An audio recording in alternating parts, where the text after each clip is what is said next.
Hi, good evening. Welcome back to Acct Media. And today we'll be talking about capital allowance and taxation. This is the chapter 5 or lesson 5 of taxation. Right. So basically, the whole concept about capital allowance is to know the taxman's depreciation. So basically, in computing our income statements, we normally include depreciation and the likes, right? But for the taxman, he also have his own kind of depreciation. So this chapter is, or this lesson is going to enlighten us on the depreciations or the capital allowances that are allowed for, or that are allowable for deductions by the taxman. Just note that the way we have depreciation value for each and every asset and percentages for each and every asset, the same way we will also be having different depreciation based on the assets, right? So under the taxman's kind of depreciation into brackets capital allowance, they've categorized each and every asset into pools, right? So each pool or each asset falls into a particular kind of pool, right? So that's what we are coming to talk about today, right? So enlighten yourself, take your jotters, your books, let's do this. All right. So in the previous session here, we spoke about year of assessment and basis period. We also understood the various types of basis period, right? So in this session, we are going to explain the concept of capital allowances, the rationale for capital allowances, then we outline conditions for claiming capital allowances, classifying business assets for capital allowance, and method of computing capital allowances. So in the computation of our income statement, we normally include depreciation, right? But since each and every company has different kind of depreciations for maybe similar assets, that's why the taxman brought up this kind of capital allowances so that we or like each and every business will have a uniform kind of deductions throughout, right? So as far as the asset is being used in the generation of that particular income, then it will be subjected for capital allowance.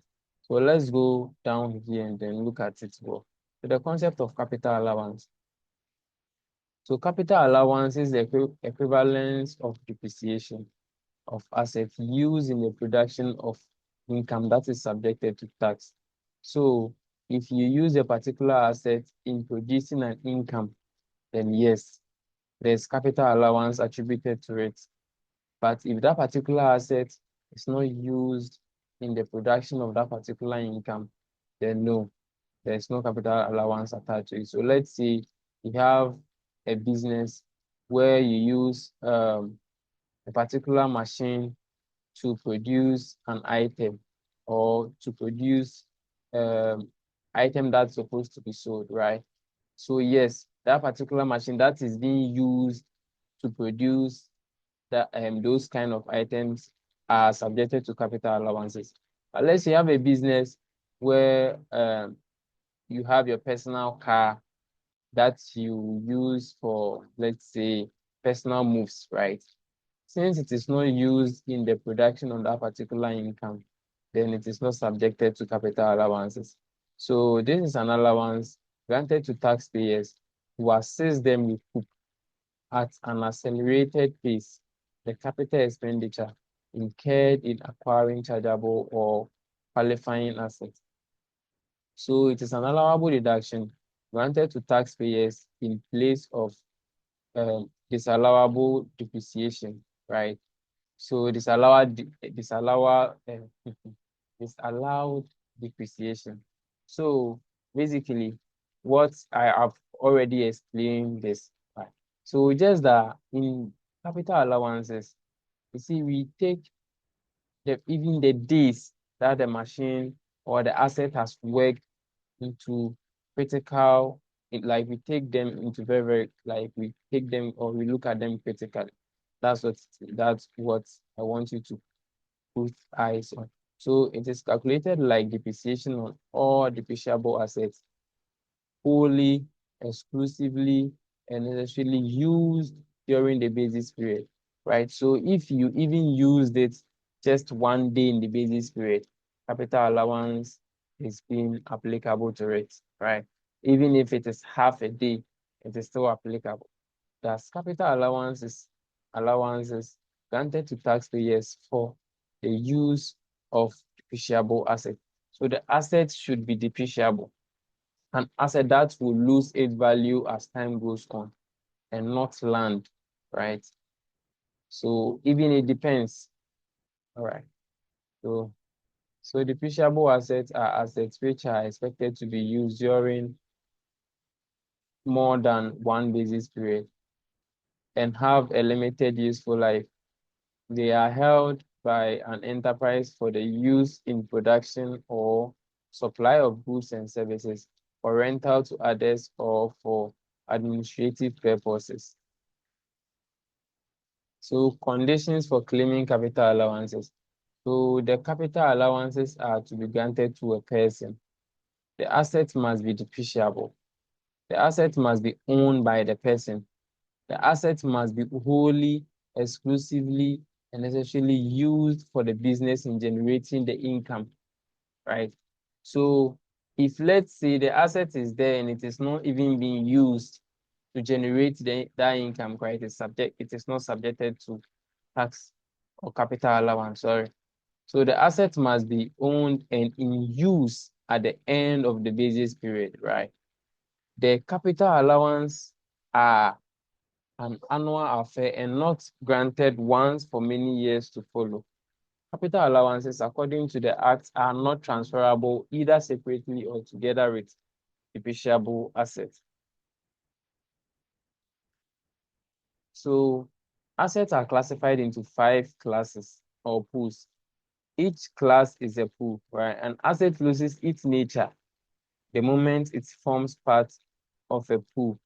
However, memoranda accounts are kept. So basically what this means is that once an asset falls into a particular pool, whether it is a car, whether it is a calculator or whatsoever, as far as it is in a particular pool, it loses its form, right? So that's what it means. But a memoranda of accounts, like let's say a particular account is being kept for that particular item that has lost its value and it is being traced.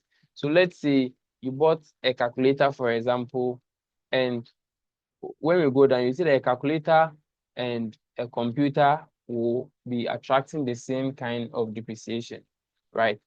Even though they are all in the same pool, sorry, the same kind of capital allowance, even though they are all in the same pool, which will get the same capital allowance, right? But still, we will have a record of a calculator being bought at this time, a PC being bought at this time, right? So that's what it means here.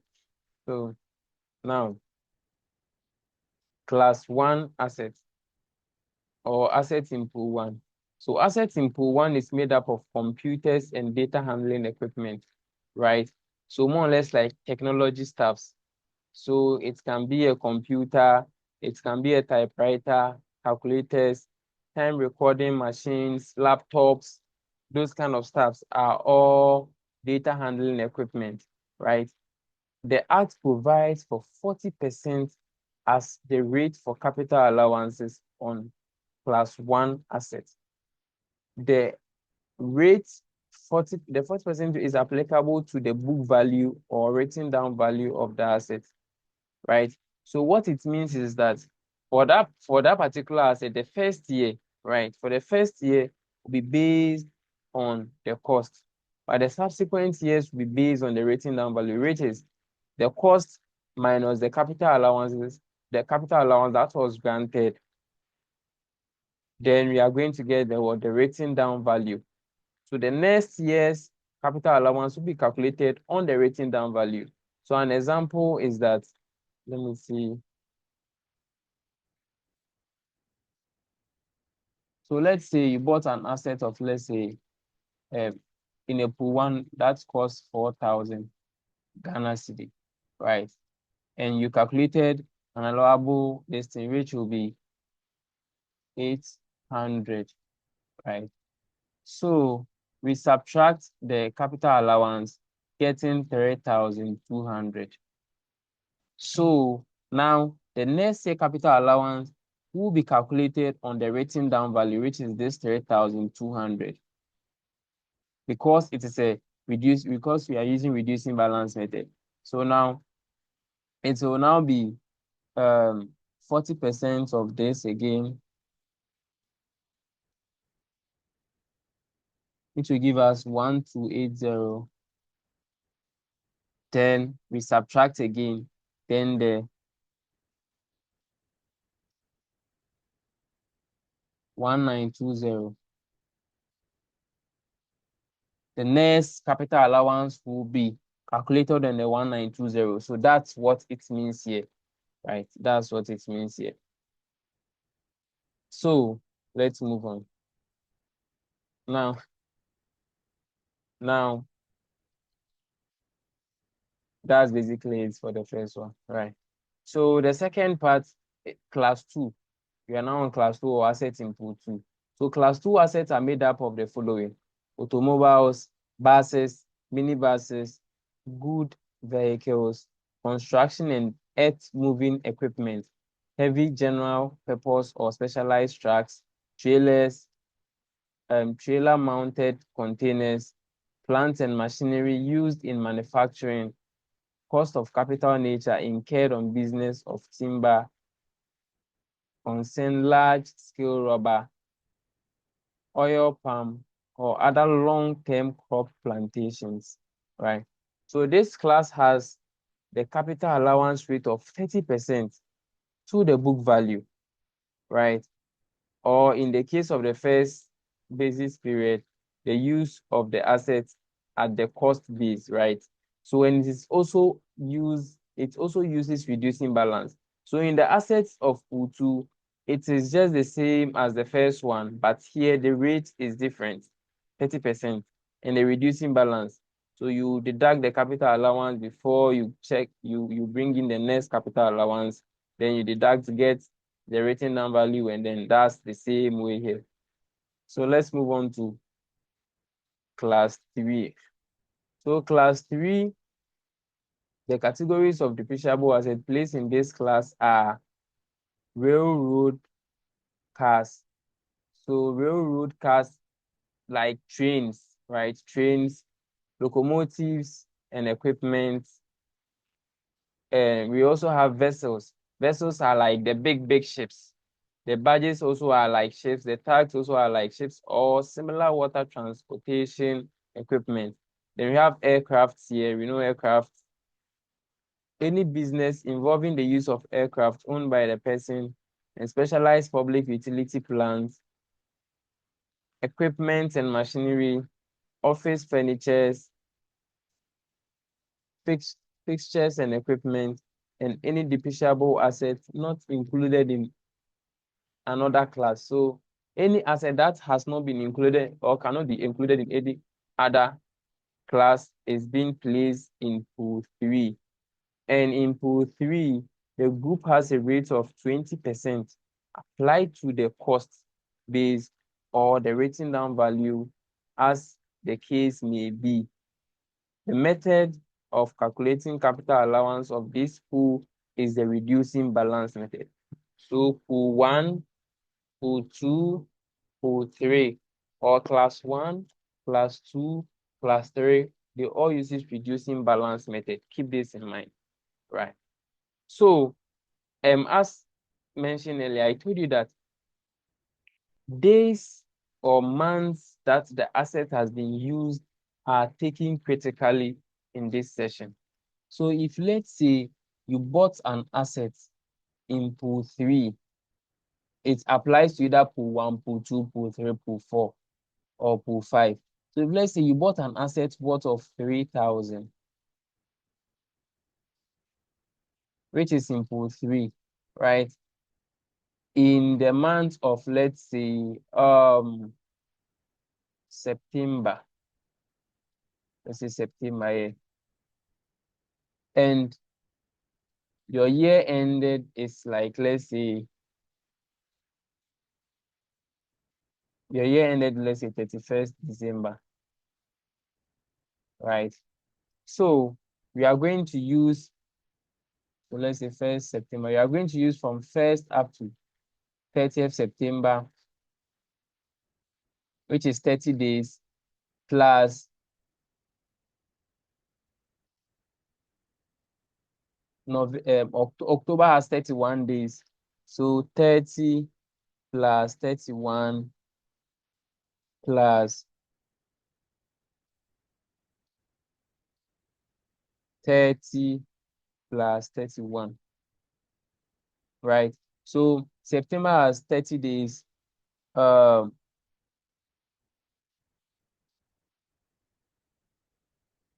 October has 31 days.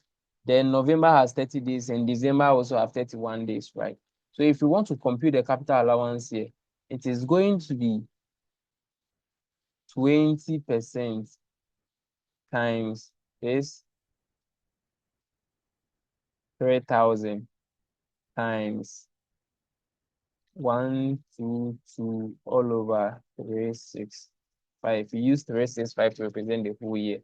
So this means that if in case of February, right, February coming in here, then we are going to use only the 28 days, right? So we multiply this, and then we are going to get 20 times 3,000, and 20%, sorry, 20% times 3,000 times 122 over 365. Then we are getting approximately 201, right? So our next capital allowance is going to be 3,000 minus 201. We are going to get 2799, right? But in case the asset is being used in the full year, then we don't bring this. But if it was bought within the year, then we factor in the days.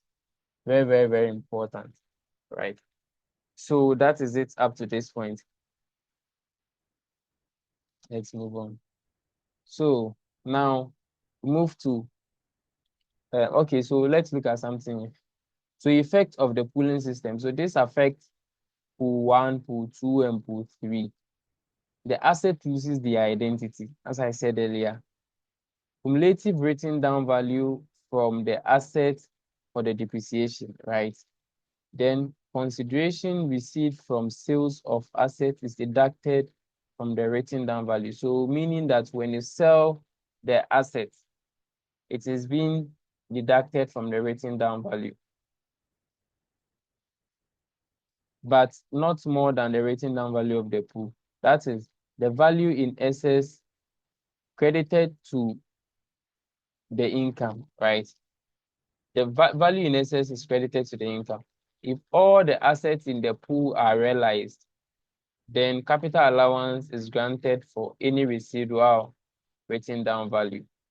If at the end of a basis period, the written down value of any of a pool is less than 500, after granting capital allowance for the year, the balance is granted as additional capital allowance to reduce the written down value of the pool to 0. So what this means is that if we keep subtracting the capital allowance from the written down value until it reaches 500, right?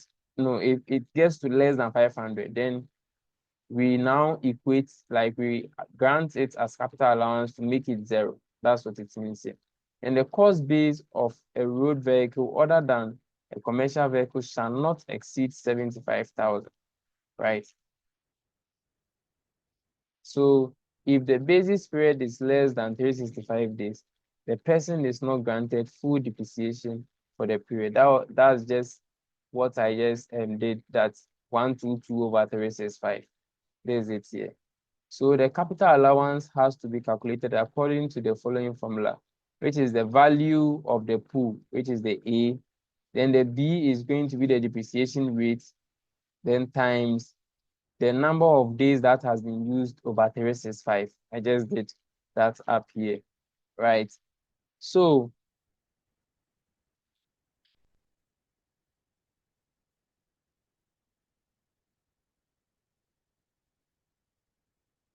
that's basically it up to this point. So let's look at this example. Mr. A commences a business on 13th September. He bought a computer valued at 2,000 for use in his business on 11th October 2010. Compute the capital allowance for the year 2010 year of assessment. So first of all, what you ask yourself is, what who does computer fall into? You know the answer, put it in the comment section, right? All right, so we all know that this is in pool one, which will attract what? A 40% capital allowance. So this is it. The basis period is from 13th September up to 19 up to 31st December 2010, right? So 13th, we've already used okay, so he bought it on 13th, commences a business on 13th, and he bought a computer valued at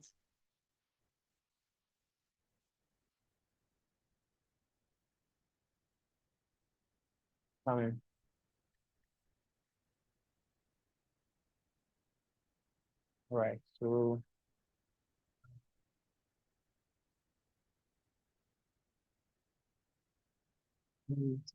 plus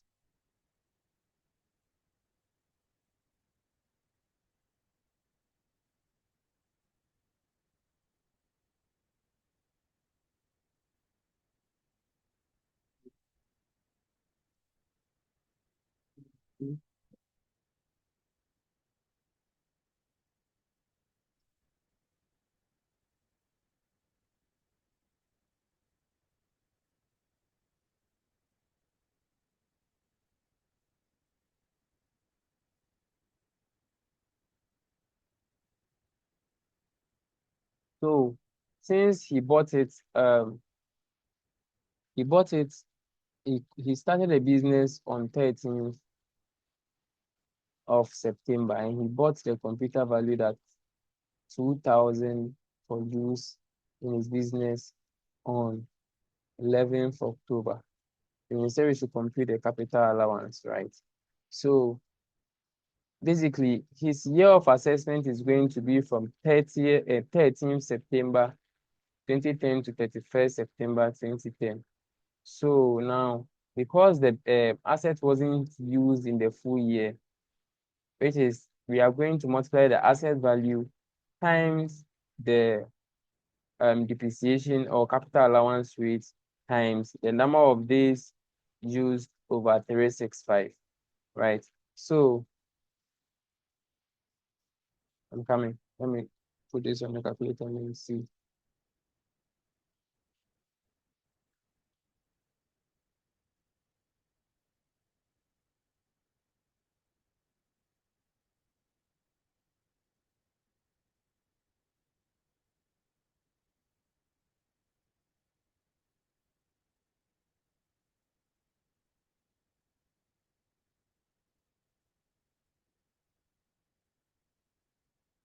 So September, you have 17 days plus October has 31 plus 30 plus 31.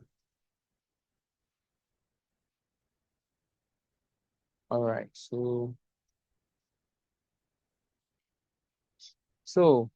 since he commenced the business on 13th September 2010, right? Then for the particular day of 13th is going to be used in this process. So it is going to be 30 days are in September, right? So since 13 will be added, so we start counting from 13th up to the 30th, we will get 18.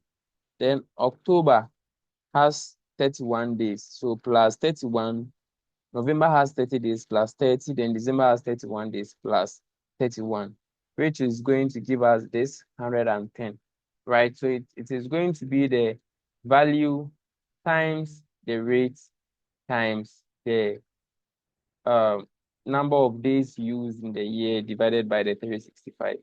So we arrive at this 241. So we move on to class 4 of the assets pool, right? So assets class 4 is made up of buildings, structures, and works of permanent nature. So things that are very permanent, that are going to be used at like a stagnant place.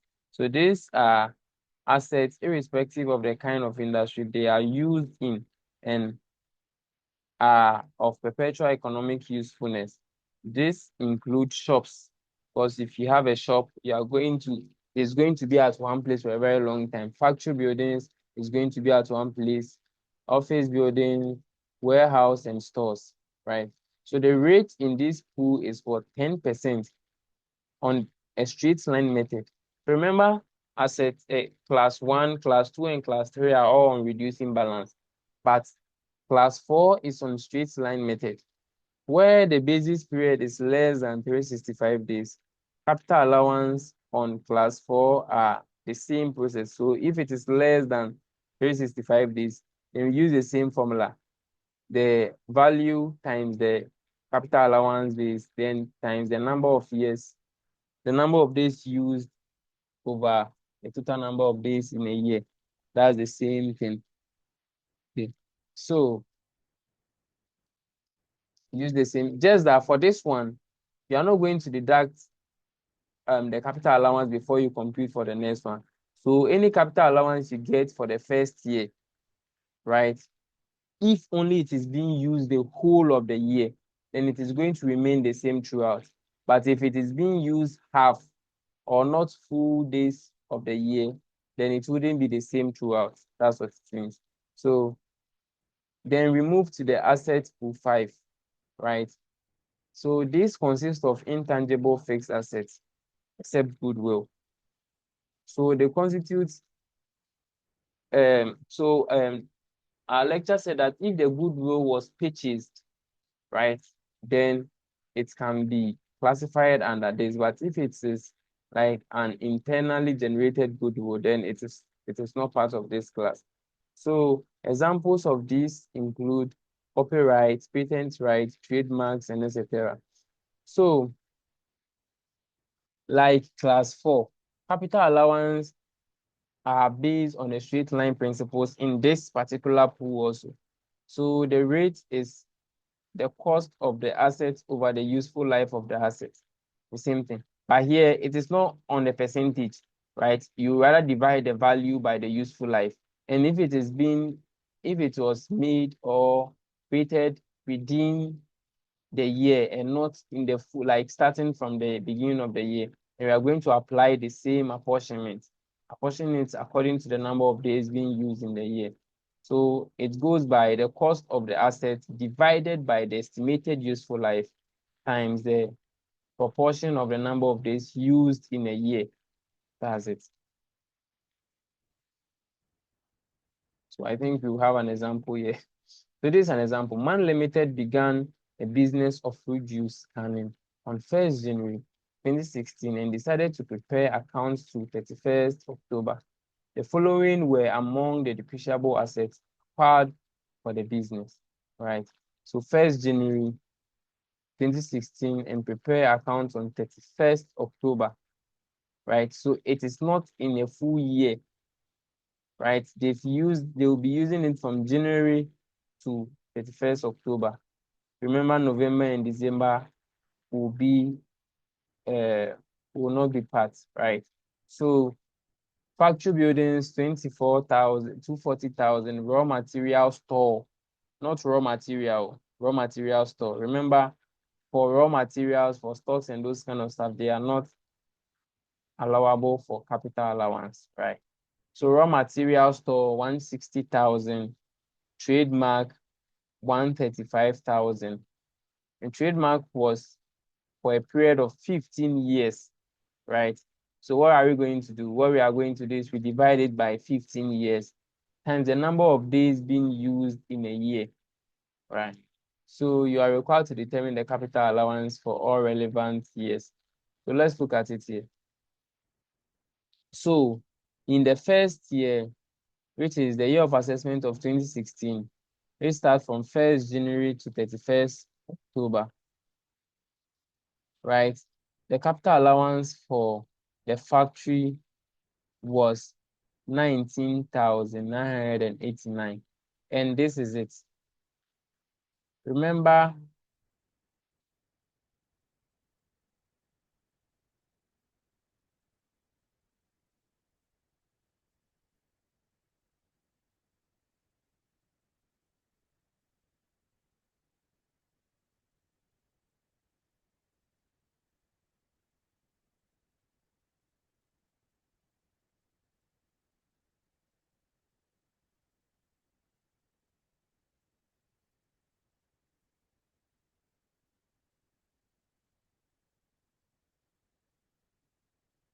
so remember that factory buildings fall in assets pool 4, right?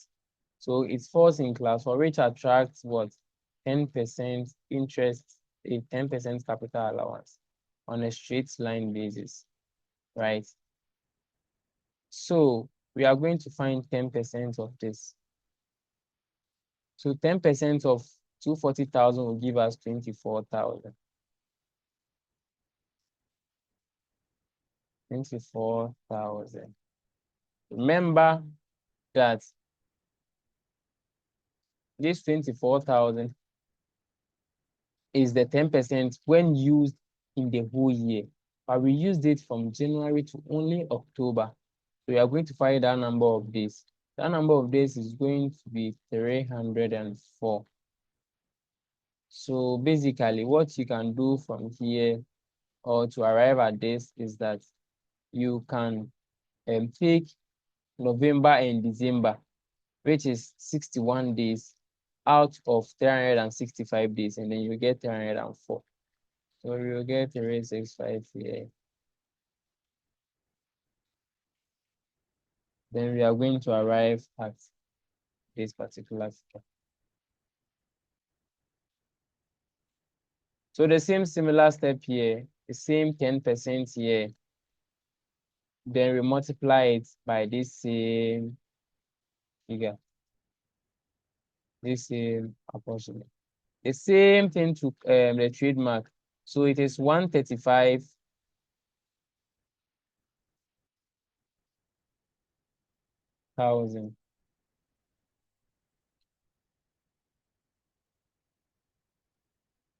All over the useful life, which is 15 years, times this. And we are going to get this. So apart from this first one, because it wasn't used in the full year, right? The other ones are going to be 10% throughout. So you can see 10% of 240,000 is 24,000. Here, 10% of this is 16,000 because it was used in the full year. And this 135,000 divided by 15 is 9,000 because it was in the full year. So when we add all of them, we get our total capital allowance here, total capital allowance here, and the same thing here. Right. So that is it up to this point. So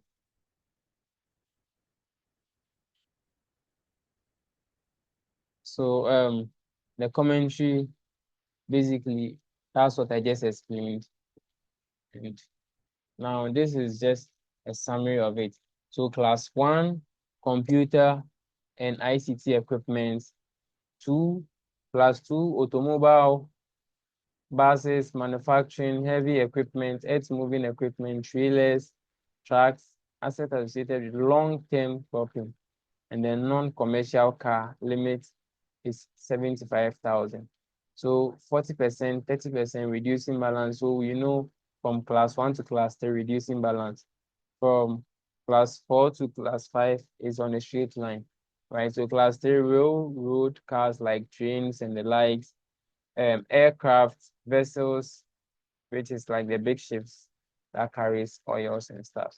Baggage, if you're not in any other class, then class 4 includes buildings, structures and works of permanent nature. And then class 5 talks about intangibles, or it's about intangibles. So now capital allowance on petroleum and mining operations. If a person incurs capital allowance expenditure in respect of a separate petroleum or mining operations, the treatment of capital allowance shall be as follows. So capital allowance expenditure be placed in a separate pool other than the other pools, right? Then the rate of depreciation is 20% on straight line basis, right?